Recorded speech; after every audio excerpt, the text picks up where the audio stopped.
Komisi Pemilihan Umum KPU Kota Palembang akan intensif melakukan sosialisasi menjelang pemilihan kepala daerah, termasuk pemilihan wali kota Palembang dan gubernur Sumatera Selatan pada November mendatang. Mulai awal Agustus ini, KPU Palembang akan memfokuskan sosialisasi kepada pemilih pemula dari tingkat sekolah menengah atas hingga mahasiswa.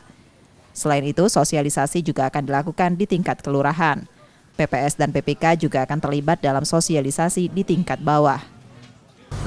Dalam waktu dekat ini kami sudah mempunyai program untuk pemilih pemula. Kami akan melaksanakan sosialisasi Go to Kampus. Sudah kami bersurat ke kampus-kampus, kami akan mensosialisasikan bahkan untuk SMA ya, adik-adik pemula. Dan untuk di masyarakat kami juga sudah menyebar banner-banner yang dibantu oleh rekan-rekan Badan Ad Hoc.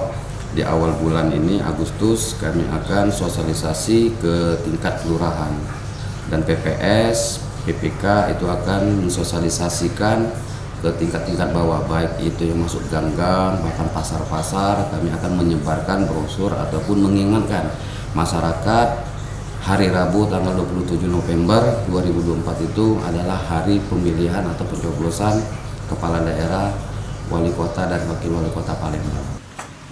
Berdasarkan pengalaman dari pelaksanaan Pilpres dan Pileg pada Februari lalu, sosialisasi terbukti efektif dalam meningkatkan partisipasi masyarakat.